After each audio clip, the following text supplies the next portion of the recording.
Hello, welcome to another episode of Let's Think About It with Dr. E. I'm your host, Dr. Erica Hendricks. I am so glad to have you join me in this space once again for another impactful and exciting episode.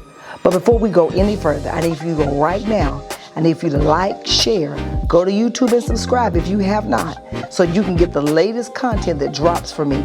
I'm telling you, this has been an amazing almost 3 months for us riding this out in this podcast. And I am so excited for everyone who's connected with me and who has left me wonderful comments, inbox me, DM. I am so appreciative for all that you've done. But I tell you what, today's episode is going to be life-changing. And I say that because we're still getting over the effects of the election. We're still feeling the impact. And as I was praying, I was asking God, what should I really focus on? What should be my thought? And I began to think about the story of Jesus and the story of Barabbas. So today's episode is Barabbas over Jesus. What happens when we choose the wrong one? What happens when we choose the wrong one? Today we're going to talk about a decision that changed history. A choice that made people in the heat of the moment, driven by fear, pressure, and short-term thinking. I'm talking about when the crowd chose Barabbas over Jesus. Now, this isn't just some dusty Bible story that we just dust off, and we're going to hear about Barabbas during resurrection. But I want to talk about Barabbas today in a different light. This is about you and me. Today, whenever we choose or make choices, whenever we're at a crossroads, what happens when we choose the wrong person, the wrong path, and we have the wrong priorities? And more importantly, how do we recover from them? So let's buckle up. And I'm going to set the stage for you so you can see where I'm going. So picture with me. Let's go back to Jerusalem. The crowd is restless. Pilate, the Roman governor, is standing there with two men in front of him. On one side is Barabbas, a rebel, a murderer. And the other side is a man named Jesus of Nazareth, who's blameless, full of truth, love, and the message that changes or challenges the very systems of that day. So Pilate gives the crowd a choice: Barabbas or Jesus. And what does the crowd do? They scream, "Give us Barabbas." So let's pause right there. Doesn't this sound familiar? How often do we choose the Barabbas in our lives? The loud, messy, easy choice over what we know is right. The people voted for Barabbas when they elected him for president. For those who voted for him, it was not his economics, because he didn't have a plan. It was not the right for women to choose, because he thinks that a man should have power over a woman's body. It is not his intelligence, because only the words he has is tremendous or epic. You voted for him because you saw yourself in him. Let me say it again. You voted for him because you saw yourself in him. What are you saying, Dr. Erica? His character does not reflect all people, so let's be clear. So those who chose Barabbas, remember the character of someone who's been convicted of 34 felonies, who's a rapist, whose every business has failed, who's filed bankruptcy numerous times, whose character demeans women, who has threatened America that you'll never have to vote again. So whenever you choose wrong, I need for you to understand, lean in. There are consequences whenever you make the wrong decision. I don't care what party you are. I don't care what race you are. Whenever you make the wrong decision, you will pay for that. That's called consequence. Whenever you were a child and your mom told you, don't do that because there's going to be a consequence if you do that.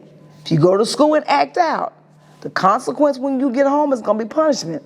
Now, for some of us in a black family, that consequence may be a butt whooping, a spanking. Our parents didn't do timeout. I don't know what timeout is. There was a consequence whenever you did something wrong. So I want to put America on notice. There will be a consequence for the decision that you made. So as we think about who chose Barabbas, let's discuss why they decided Barabbas and why we still do that today. So the psychology of bad choices. There's a psychology to this. So let me break it down to you. Why did the crowd choose Barabbas? It wasn't because they thought he was a saint. They knew he wasn't. But Barabbas represented what they thought they wanted. Someone who would fight, someone who was bold, someone who seemed like a solution to their immediate problems. Jesus, on the other hand, was offering something deeper, something eternal, but it wasn't flashy and it wasn't immediate. Now think about your own life. How often do we pick the quick fix, the flashy solution, the person who promises what we want to hear, even when we know they don't have the character or the capacity to deliver on what they promised? You see, sometimes we can make promises knowing good and well we can't deliver on that promise. And I often tell people when they say, well, yeah, I can do that. I know I can. And I always ask them, now think about that before you say for sure, I really can do this.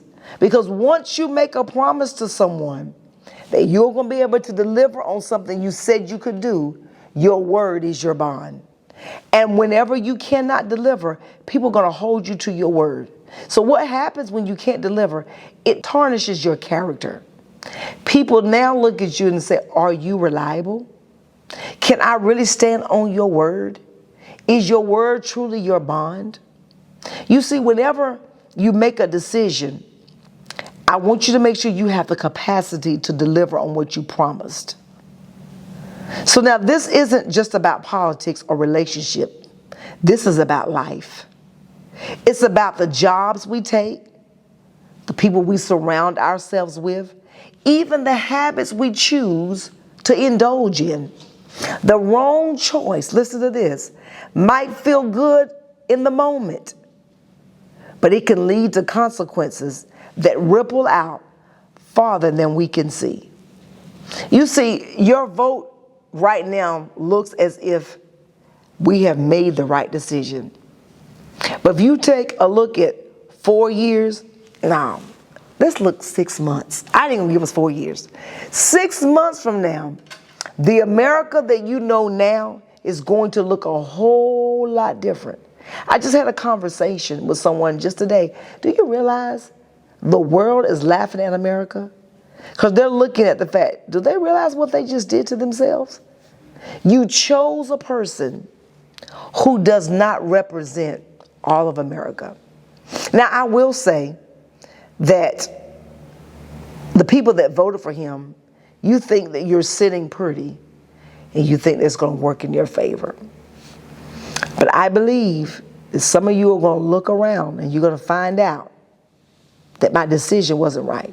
I just read some statistics, and the highest Google search right now is, how could I change my vote? So after people cast their vote, the highest Google search after November the 5th was, how can I go back and change my vote? This goes to decision making. Once you've made a decision, a lot of times you cannot go back and change it. Once you hit that button in that ballot box, there was no turning back. The regret and the remorse that people had after November the 5th is alarming. People are now feeling the effects. I have a friend of mine who's been on her job for 19 years. And they told them a week after the election, we're getting rid of your whole department. That was on a Wednesday. They said you have 2 options. You can take the 3-month severance package, 3 months, not 6 months, but 3 months. Or you can take a $10,000 pay decrease and move to another department. She had to take the other department because she has 2 kids in college. So she said, I can't take the option and take a 3-month severance package because I have to think long term. I have tuition to pay. I have kids in college. So now she said there were women on her job literally passing out, hyperventilating, crying, not understanding why they're losing their job. And she calls it, these are her terms, the Trump defect. She said, you all voted for him. We are in the importing and exporting business. So the tariffs that they're going to put on what we import and export, our job does not want to bear the brunt of the cost. So what they do is they get rid of a whole department. And now they're giving us an option. So some of them didn't see this coming. It's because they were not listening. Now the long-term effect is a lot of them lost their jobs. And a lot of them say, well, I can't live on a 3-month severance package. Well, you should have thought about that before you cast your vote. A lot of them were not thinking. We're talking about the Barabbas of today. The psychology of the ripple effect. What happens when I make the wrong choices? It's not going to just affect my future, but it's affecting my today. So a lot of them didn't think they were going to lose their jobs. Some people are not getting Christmas bonuses. Some jobs are downsizing. And they can't understand why they're doing it now. Businesses are not waiting for him to get sworn in. They're preparing for their future after January the 20th. Because after January the 20th, they've got to be able to sustain their business, or they got to make some decisions. So they're making the decisions to do it today. And you know why they're doing it in the month of November? Because in the month of November, they won't have to pay insurances. They won't have to pay taxes for that last month. So they're thinking about themselves. They're not thinking about you. I'm talking about the psychology of whenever you make the wrong decisions.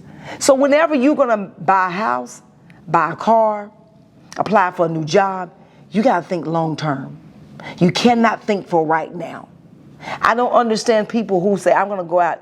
I had a friend of mine, she went out and bought a $50,000 car. I said to her, are you crazy? Are you sure that your job is safe?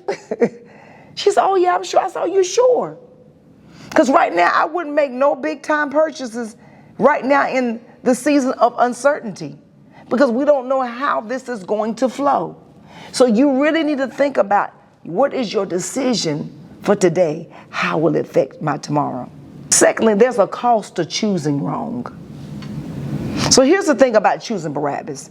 The crowd thought they were saving themselves, but they were actually sealing their own suffering.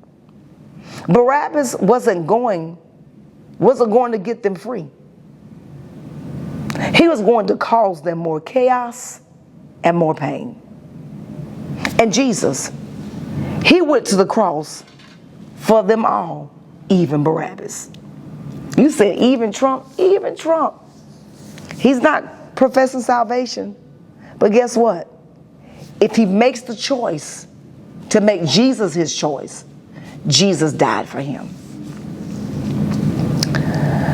So a mindset that's keeping a lot of us stuck is that we're stuck in some toxic relationships. We have some destructive habits because it's the cost of choosing wrong. Some of you are in relationships that's cost you a lot. It's cost you your peace. It's cost you your happiness. It's cost you your joy. And some of you, it's almost cost you your life because you made the wrong choice. Whenever we choose that thing or that person, we reject the very thing that could set us free. Let me say it again a different way. Whenever you choose the wrong thing in the wrong season at the wrong time, you cost yourself your freedom. You reject saying, I want to be free. And you say, I choose to be in this situation. Now, I choose to believe that nobody wants to keep themselves in harm's way. I just choose to believe that. I choose to believe that nobody wants to stay in a trauma-driven situation. I choose to believe that.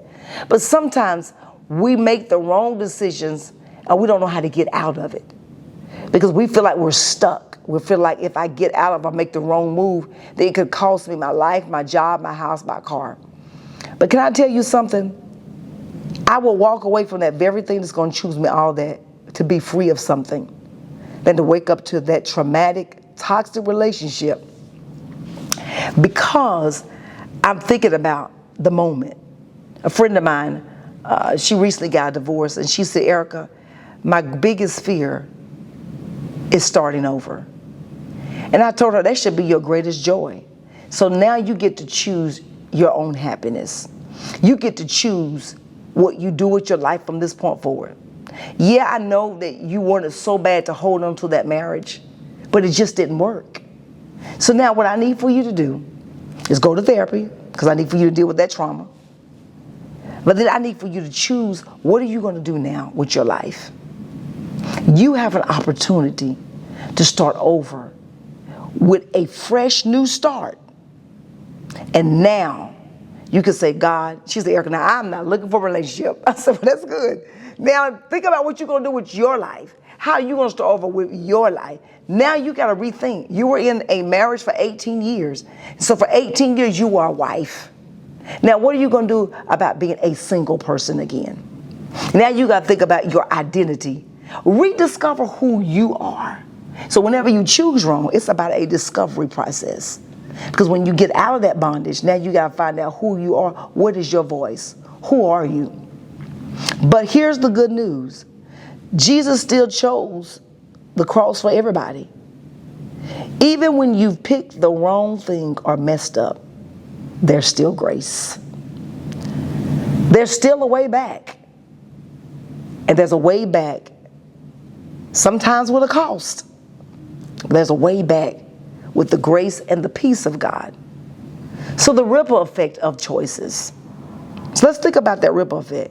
When the crowd chose Barabbas, they weren't just impacting for that moment. They influenced the course of history. We're talking about the Bible. We're talking about the course of whenever you make wrong decisions in your life. It will change history for you. Some of you, your children are struggling because of the choices you made. Some of you, your life generationally has went down a path of self-destruction because of a choice that your grandparents made. But can I speak to you today from a different lens? You can break that cycle in your family today by choosing to do something different. By saying these simple terms, simple words, I will not allow my family to go down the same path that I went down. Make better choices for your children. Make better choices for your grandchildren. Because today you can make you saying to me, Dr. Erica, even at 50, I can make a better life for myself. Absolutely. You can start over by making choices and saying, I will not stay in this cycle of financial bondage. I'm going to start today saving. Something simple as that. I know you're saying, but I'm not good with my money. If you don't start with $20 a week, put it up where you can't see it. Put it up where you can't even get to it. But make a decision that I'm going to start saving some money. Something that you didn't see your mom do. Something you didn't see your grandma do. They just made it just enough to make it paycheck to paycheck. But you're saying to you, I don't want to do that in my life. I want to have some leftovers. And you know what? The choices of the ripple effect, when you choose with integrity and you decide to let go of Barabbas in your life, it doesn't just change for you, but it can change your family, your community, and your future. Whenever you get rid of that Barabbas in your life will change for the better. But here's the flip side of that. Choosing wrong has consequences too. It can cost you peace, relationships, and opportunity. So the question is, what kind of ripple do you want to leave? What kind of ripple effect do you want to leave for your family and your community? What legacy are you choosing to create? It's not just about the legacy for now. There's a legacy that comes with futuristic planning. You know, I recently changed some things in my insurance policy. I went in and upped some things and changed some things. And so a friend of mine said, Erica, doesn't that seem Ain't that weird or eerie to you? I said, no, I'm planning for the future. I don't have children. So I've got a plan that really think about what I'm going to leave for my nieces and nephews, who I'm going to put in my will, who's on my policy, change some things there. I had to do some things differently. So planning for future beyond death is not weird, because what you don't want to do is leave people in a financial bondage on how they're going to bury you, how they're going to make the you need to do some family and life planning, future planning. You've got to think, you got to talk about death. That's something we don't want to talk about, but you got to talk about. And you need to ask your family, holidays are coming, do you have a policy? A friend of mine didn't have a policy. So when she died, the family had to scrounge around and try to think about what they were going to do to bury her. They had to think about what were they going to do because she left behind a son. The other thing is, we found out in that process, she had nobody else on her bank account. So her mom had to get a lawyer and go through all this process, because she had to be able to get access to her bank account, get access to other documents. I'm telling you, whenever we make wrong decisions, whenever we don't choose right, it has lasting impact on our life. There needs to be future planning. So we're not looking at what Trump is doing right now. I need for you to think about what's going to happen when he gets out. What's going to happen if they decide to get rid of nonprofits? I just read an article the other day. He's moving to dissolve funding for all nonprofits. Do you know what that means? Hospitals, some hospitals get nonprofit funding. Schools are nonprofits. Churches are nonprofits. We have so many nonprofits out here that receive funding. The federal government, there's a part of the federal government that's a nonprofit. So if he decides that he wants to get through a funding for nonprofits, do you understand the long-term effect of what that's going to do if you get rid of nonprofit funding?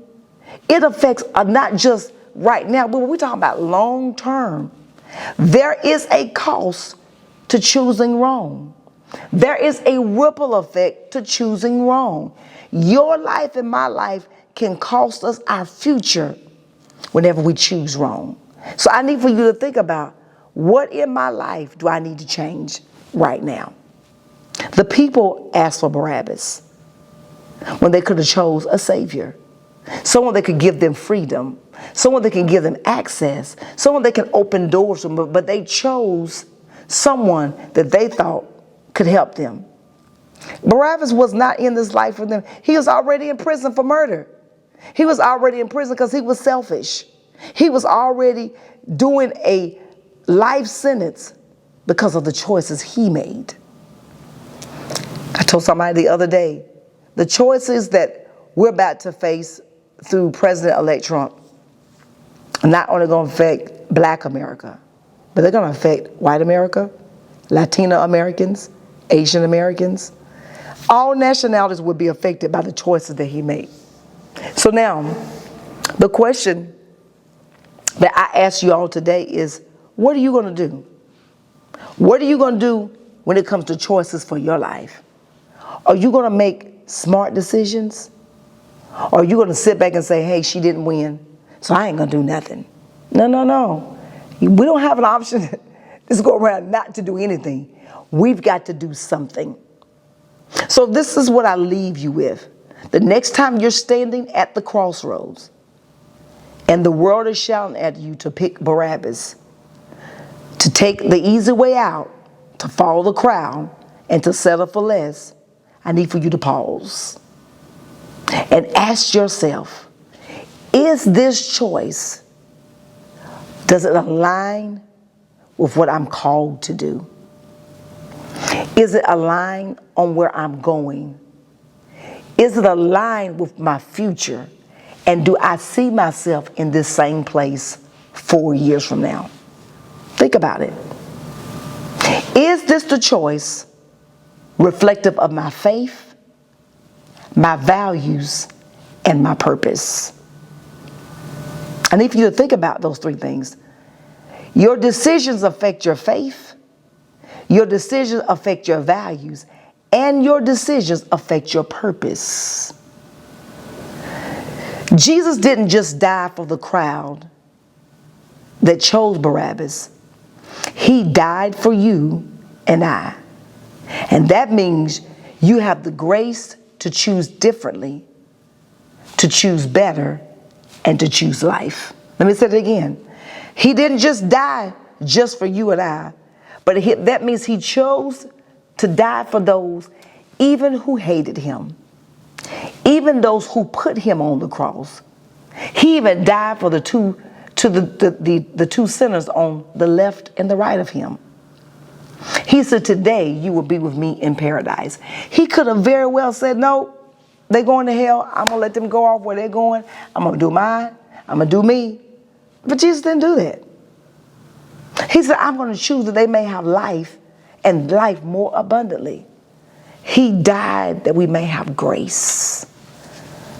So I'm saying to you, in all your emotions and all that's going on, I want you to extend grace even to your enemy. I know you're saying, Dr. Erica, I can't do that. You don't understand what they've said to me, what they've called me. I understand. I feel you. Do you see me? I feel you. I understand your pain. I understand your rejection. I understand you saying, but Dr. Erica, you're asking me to do something that mentally I'm not there. And it is okay not to be there mentally. But at some point, we're going to have to get a plan in place. And at some point, you're going to have to get to a point and say, okay, I know that this didn't go in the direction that I thought. I know I made a bad decision. And I know that life as I know it is going to change to some degree. But I want you to understand one thing. God didn't bring us this far to leave us. I just don't believe that. I believe there's a purpose in everything. And everything that God does, he does good. And it is well. Trust the process. So let's think about, what will you choose? Will you choose life? Will you choose death? Will you choose to stay in that relationship that's dead end? Will you choose to stay on that job that you know that you have no way of advancing? Will you choose to stay in that church as a member and you're not growing? Will you choose today to make a decision that I'm going to do better in my finances, I'm going to do better with my family planning, I'm going to do better overall with my life? Have those conversations about, what are we going to do futuristically as a family? What are we going to do differently? And whatever we choose to do, we're going to do it together. Because if God be for us, who can be against us? So thank you for tuning in today for Let's Think About It with Dr. E. If this hits home for you, I need for you to share this podcast today for someone who really needs to hear this. As always, keep thinking, keep growing, walking in your purpose. Until next time, let's think about it.